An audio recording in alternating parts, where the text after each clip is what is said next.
Hello, it's Film Frenzy, and today I'll be ranking all 20 MCU films now that Man The Wasp has come out. This is my 2018 edition. I do one per year, so I'm going to get right into it with my least favorite MCU film, The Incredible Hulk, which is the only film to star Edward Norton as the title character.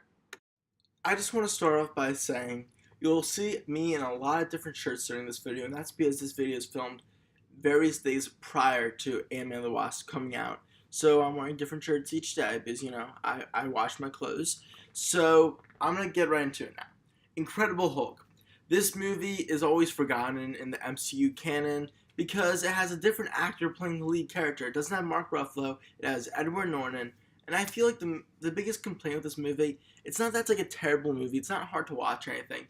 It just feels very lifeless. All the characters are very just like forgettable. This is an insanely forgettable movie. And for me, there's no reason to come back to it. I don't think I've even watched it a second time, which I have for most of these films on this list. So it's not terrible. I'll give it 2.5 out of 5, probably a thumbs up. It got decent reviews on Rotten Tomatoes, but MCU was still finding their way around filming that back then. They made Iron Man, which was great, but this movie faltered a little bit, but luckily they improved a hell of a lot. At the 19th spot, I have Thor The Dark World, which is the second film in the Thor trilogy. I remember watching this movie in theaters all the way like 5 years ago. This is one of the first MCU films I saw in theaters, and I was thoroughly disappointed. I was so just pumped. I didn't love the first Thor movie, but I still liked it a lot, and we just came off the tails of some like really good MCU films like Iron Man 3 or the Avengers, so I was really excited, and when I saw it, I was just thought it was very boring and just kind of dumb. Like, the jokes were kind of goofy and didn't really fit the tone of the film. Yes, Loki was a standout and great, and pretty much why this movie I put above Incredible Hulk, and why I give it a 2.75 out of 5. But again, the reviews weren't great. MCU was still finding their footing, and they couldn't really make a good sequel, at least for Thor yet. And overall, like, Thor's just kind of bland, and like the romance between him and Jane is very weak, but they kind of drop it and everything gets better with Thor Ragnarok, thankfully. At the 18th spot, I have Iron Man 2. I got a new shirt on, like I said before. So this movie was the first ever MCU sequel, and I think the Marvel Cinematic Universe, they really didn't understand like what's a good sequel just yet. That would take some time, but this movie has a lot of good elements, like introducing characters like Black Widow, and Scarlett Johansson plays it perfectly. It introduces the new version of War Machine, played by Don Cheadle instead of Terrence Howard. And overall, the movie is just kind of forgettable. There's some fun, like, good characters, like Sam Rockwell's Justin Hammer, who's a good villain, but I wish he was, like, used more instead of Whiplash, who wasn't a great villain. And then this movie just kind of feels like it's just really just setting up the Avengers, and it's an important film for that, but as a sequel to like Iron Man, it really doesn't live up to it at all. It's not a great standalone film, so I'm giving it a 3 out of 5. In a highly controversial choice, I have Black Panther at the 17th spot. Please don't stop watching the video. Don't give it a big old dislike. I know you're gonna do it, but just hear me out. I don't hate Black Panther. No, I don't. I know, it got amazing reviews, 97% the best of any super movie ever. I still think it's a decent movie. I would give it a 3 out of 5, but I really love the MCU, so that's why it's so far back. Here's my gripes with it. So, for starters, I feel like it's kind of like a fairly basic solo movie that like people are just hyping up too much because the visuals, like the world building is absolutely stunning, and the cinematography is beautiful. I'll admit that. There are some great characters in there. Okoye was a standout. I thought they kind of doled out Black Panther a little bit, even though I thought he was really interesting when he was in Civil War, so I was really excited about Black Panther himself. And it's a pretty solid villain, but I thought they kind of sympathized with him too much in terms of the script. And then, like, I feel like the humor didn't really feel in place here, and usually the humor wasn't, like, very funny. Like, the sneakers joke was hilarious, but usually it wasn't great. And then, in addition, I feel like the themes about, like, like, you can't solve this with violence and stuff, and, like, you have to work together, I thought it kind of, like, defeated itself, and how, like, the whole ending was just another dumb, big, like, third act, where whereas like everybody from even the same country, the different tribes of Wakanda were fighting each other, and just felt like kind of like this wasn't a movie to have like violence like that. Plus, I didn't think any of the battles were particularly standout besides that short car sequence, so that was a little bit of a shame. Overall, not a bad movie by any means, but I was very underimpressed based on the reviews. I think it's a little bit overrated. At the 16th spot, I have the first Avengers sequel, Avengers Age of Ultron. Age of Ultron was kind of a mixed bag, I would say. So in some ways, I thought it improved on its predecessor by having some more dramatic moments and some more like clear signs of a theme, and how like they talk about AI and robots and like humanity and stuff like that. But still, it's a very basic villain. Like he has some great lines, but like and James Spader I think plays Ultron perfectly.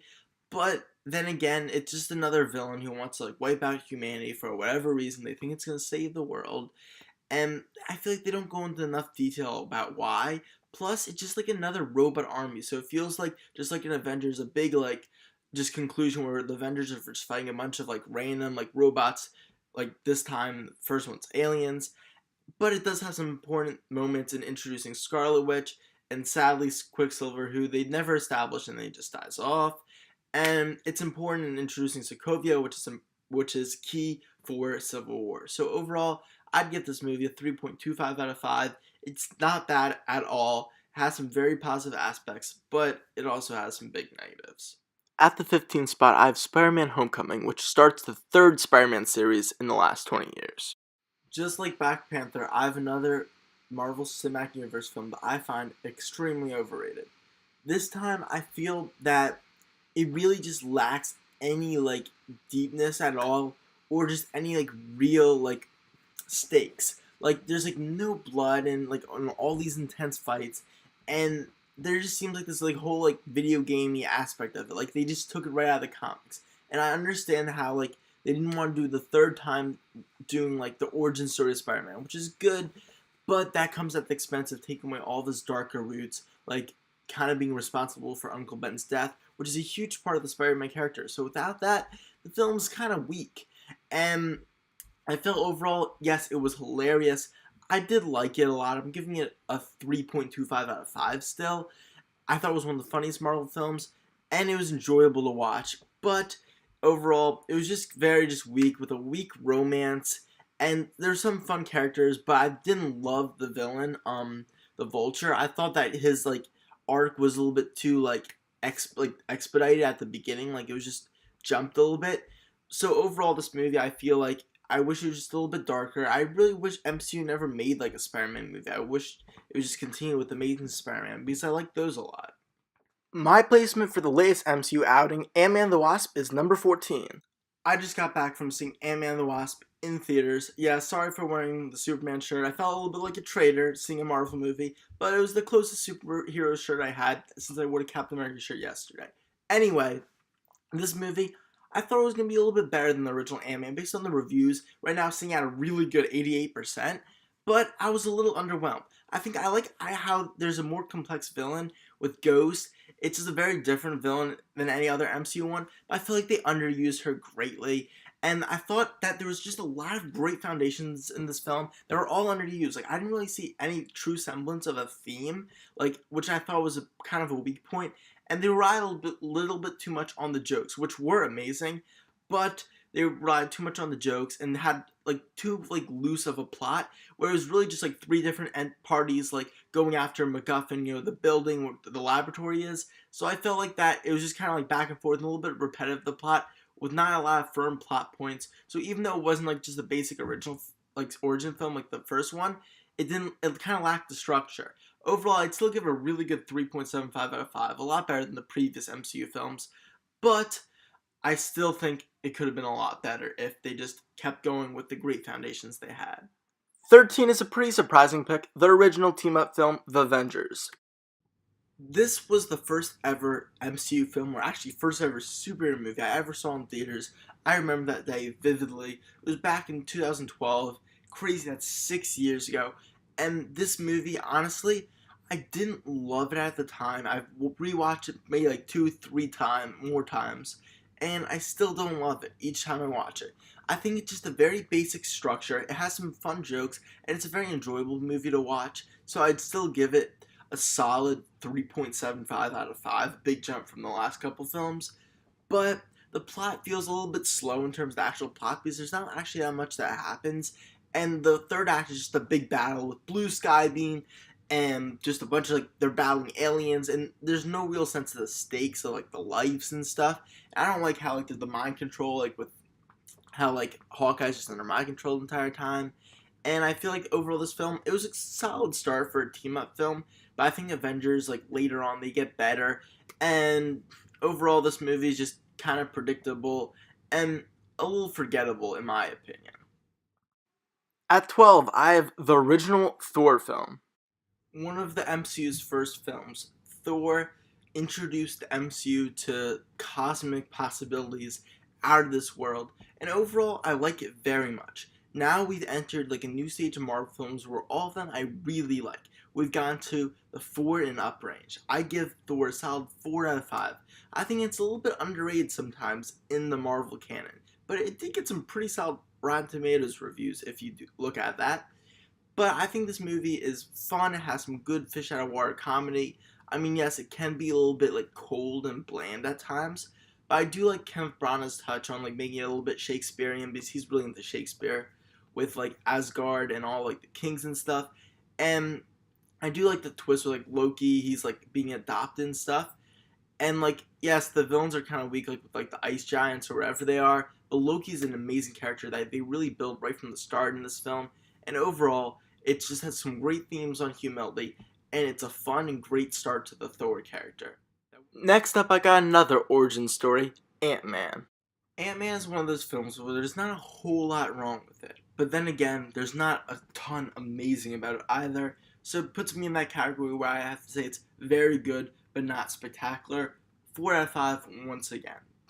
So this movie, everybody talks about it. This is one of the smallest MCU films in terms of scope and in terms of size, and how like it's very self-contained. I think that's a fun part about this movie. This is one of the most rewatchable MCU films because of the sheer comedy. Paul Rudd is hilarious, and like Michael Pena just delivers some great lines. It's a very funny film, but it has a insanely forgettable villain, Yellow Jacket, which is, I don't know how you can create a villain that forgettable, so that was upsetting to see. But overall, it's a great story about redemption for the Scott Lang, who's like a thief. Hank Pym and the Wasp are great characters, and overall, this is a fun movie. Now I have the latest and my favorite Thor movie, Thor Ragnarok. I'm just gonna put this out there right now. I think Thor Ragnarok is the funniest superhero movie of all time. That's my main reason for loving it, and it gives it a solid 4.25 out of 5 for me. And you may be asking, so what do I give off on? I think it's a little bit of a lightweight movie, like, which I thought was coming after a lot of like other ones, like Spider-Man: Homecoming. So I was kind of like suffering from like the MCU comedy like disorder thing, and like it just like felt like it kept on going with comedies. So I was a little bit tired of that. But this is such a fun movie to watch. They really reinvigorated the Thor character, which is also kind of a downside because it doesn't make sense how he suddenly changed from like a totally different person to like pretty much like a Star-Lord type character. But it's still fun to watch for the sake of the movie. Yes, it has a terrible villain with Gila. I wish they did a better job. I mean, they got freaking Kate Blanchett for crying out loud. And they underused some other supporting actors. But overall, it's such a fun movie to watch. And it has a solid theme about how it's the people that matter, not places or things. Next up, I have the original Captain America film, Captain America: The First Avenger. It'd be really fitting if I was wearing my Captain America shirt right now. I have multiple ones of them. And you know why? Because he's my favorite superhero of all time. This is probably my favorite trilogy of all time, and that's why The Weakest Link is coming in at the number 9 spot, which is still really high for the MCU, because MCU is such a great film like universe. This film, yes, it's kind of a standard origin story, but it features an iconic performance from Chris Evans, and Haley Atwell's perfect as Peggy Carter. Their romance perhaps is the best romance in the entire MCU. This is a tragic love story set during World War II, and I love period pieces, especially ones set during major American wars like World War II, and I just love that aesthetic. I love the themes, about what's on the inside that counts and being a good person and stuff. It's simple, yet it's meaningful, it's emotional. I'd give it a solid 4.25 out of 5. Red Skull is a mediocre villain, yes, and there are a lot of standard plot conventions, but that moment when Steve Rogers is plummeting into the ice is just heartbreaking and makes this an iconic superhero film. Doctor Strange, the most magical film in the MCU, is coming in next on my list. Shirt change once again. Happy 4th of July, and I'm wearing my favorite superhero shirt. Anyway, Doctor Strange is just visually such a fantastic ride. Like, look at this. Like, the poster speaks for itself. The movie is just all over the place. I love the mirror dimensions, everything. Has a unique finale with Dormammu. I've come to bargain the Time Stone. It's an exciting film. Yes, it's a little bit too similar sometimes to like the original Iron Man movie, and it's just kind of a basic origin. But who doesn't love those? Like, they're fun movies, and it has like good themes. And Doctor Strange, I think, is a great character with a lot of development. The Ancient One is a great character. Mordu's a great character. A very weak villain, sadly. But I think there's a lot of great acting here, especially Rachel McAdams. They got such a good cast. Overall, this is a fantastic MCU origin film. Now I've got the final film, the Iron Man trilogy, Iron Man 3. I remember when I first saw Iron Man 3, I was younger then. I think I saw it maybe like a year after it came out. And I kind of thought it was like a very different MCU film. And I kind of liked that a lot, but at the time, I wasn't like totally on board with it. But then I came back and rewatched it about maybe like a year ago. And it is so rewatchable. This is definitely a movie that's more for like, I think, adults and like older teenagers than like younger kids. And it's a very serious movie. It deals with like PTSD and some very serious topics, and I think it's great. Shane Black adds so much flair to the film. I love his like the buddy cop style. I think it's hilarious, probably the funniest Iron Man movie, and it's a very different type of humor than like let's say the Guardians movies or Thor Ragnarok, because it's more of like a clever like sly humor, which is good to mix it up a little bit. Tony Stark, I mean, Robert Downey Jr. is incredible as Tony Stark. He's not even in the suit that much, but it's okay. This movie I'd give a 4.5 out of 5 overall. Great themes, great action, unique script, and just a fun story. Great movie to watch. In the 6th slot, I have one of my favorite sequels, Guardians of the Galaxy Volume 2. I had very high expectations for Guardians of the Galaxy Volume 2. Guardians 1, you'll see later on the list, it's one of my favorite superhero movies of all time. I was really nervous that they were just going to do the same thing over again. I don't like when that happens. But luckily, they really didn't. I know lots of critics were kind of thought it was a little bit too familiar in that regards, but I thought it was very different because this was more of a character-based film that had a much less scope. Like, yes, the pacing wasn't great, and how like they're on like that, like they're like moving around for like at first, and then they're just on Ego's planet for like almost the entire movie, and that kind of felt like a little awkward with the pacing compared to the first one. I like the first one's like overall plot better, how it's like jumping around, but this one, it was more of a character-based film, talking about family and stuff with Nebula and Gamora's relationship. I thought Mantis was a great character. Ego is such a great twist villain, one of my favorite Marvel villains ever. I love his relationship with his son, Star-Lord, and it was just a great film overall. And I think it was hilarious, even funnier than the first Guardians film. So overall, it's just a hilarious, enjoyable, and meaningful ride. Now I'm in the top 5, starting off with the original MCU film, Iron Man. We have Iron Man to thank for starting the MCU, but there's more to it than just being an important film. It's also a spectacular film. Like, just imagine that first moment when he walks out of that Afghani cave with the Iron Man suit on, like that thing that he just like builds, like, you know, it's like not the actual suit, but it's like a rough like prototype. It's just awesome. It's just such an iconic film, and it's such a great story of redemption too with the themes. Yes, there are some faults. It's not super original now in terms of like the standard origin story, but that wasn't really its problem at the time. It kind of defined that model in terms of MCU origin stories. And then plus, it has a very weak villain, Obadiah Stane. They really underused Jeff Bridges. But overall, this is a film with awesome action, just a star-making performance with Robert Downey Jr. playing Tony Stark / Iron Man, and just overall great characters, a great plot, and some great action themes. At number 4, I have Guardians of the Galaxy, the original Marvel space team-up movie. When that first trailer hit, with Hooked on a Feeling playing in the background, everybody started talking about Guardians of the Galaxy, that movie that people were a little iffy on because MCU was adapting a not very famous comic book. And It had the tagline, "You're welcome," and it fit the tone perfectly. It was a new type of comedy for the MCU. It has explored further, like reaches of space, had awesome new characters introduced, just such a great origin story, great characters, great drama between them. It's really emotional. Peter Quill's arc, with starting off with his mom dying, and it's just is such a fun ride. It's really important for the MCU, introducing the Power Stone, the Collector, and the Guardians. And it just really just a funny movie, great plot going around to all these different places. Yes, it has kind of weak villains, and like Ronan, and it doesn't explore Nebula as well as the next one would, and it doesn't explore Digimon Hansu's character great, but it's still a solid, amazing 4.75 out of 5, one of MCU's best movies. Now entering the top 3, I have Captain America the Winter Soldier, the middle film in the Captain America trilogy. This is where my Captain America shirt really comes in handy, because my top 3 films all include Cap.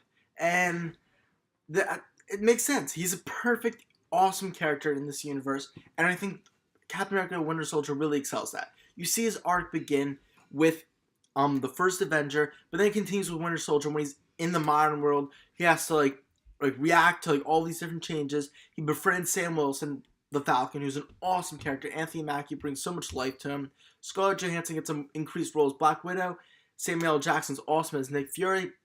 The cast is just great. I think Robert Redford's villain, Alexander Payne, I forget his name of the villain, but he's a really underrated villain, I think. I love the political thriller aspect of it. It really started the whole let's do different genres in the MCU phase thing, and I love that. This film was action-packed, it has a lot of stakes, and it leaves just a big dent on the MCU with S.H.I.E.L.D. and stuff.